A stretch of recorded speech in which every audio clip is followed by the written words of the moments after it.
moved to protect them, and now eagles are thriving and multiplying, but they still get into trouble.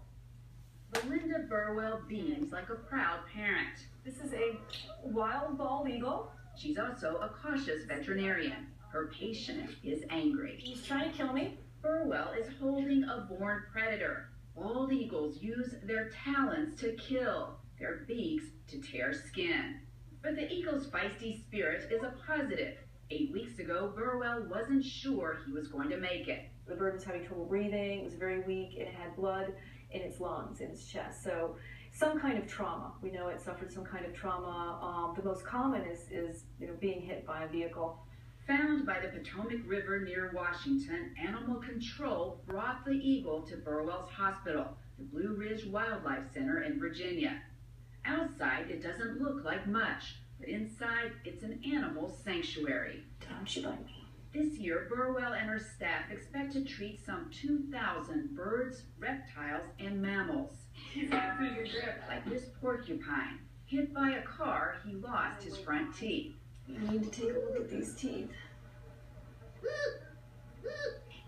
Oh, yes, look at them. Yeah.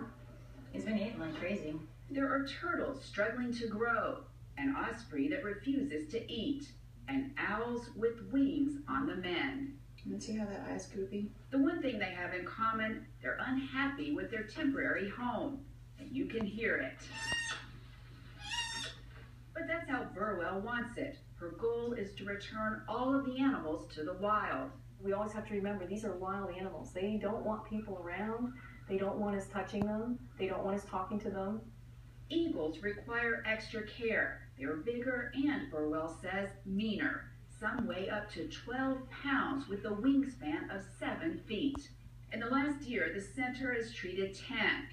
Their current patient started off in a child's playpen and will finish his rehab here. We make them go the rounds as exercise. Yeah, it's a circular flight cage. We call this the flyway. It's sort of like a race course for birds. So he can fly round and round and round without stopping, and that helps condition him. On the day we visited, it was clear we were unwanted guests. We watched as Burwell and her assistant used a net to trap the eagle. Before he's released, they want to tag him for identification. They hood the bird to calm him. He's so stressed they have to pry his talons off the glove. Then the ID goes on by full-time science teacher, part-time bird bander Liam McGranahan. 20 years ago, if someone said they saw a bald eagle on the river, I would have kind of second-guessed them and said, no, you probably saw a red-tailed hawk or some other bird, but not an eagle. But today, oh, without a doubt. A week later, the bird is ready for release. In front of a crowd, Burwell whispers final words of encouragement. Look. Hey, put your head up. Ready? Come on. I'm happy that they flew away, and I'm happy that they're healthy, but then I worry, are they going to get into trouble again? But hopefully he won't. He's headed back to the Potomac, and it's a great place to live if you can just stay away from cars and people.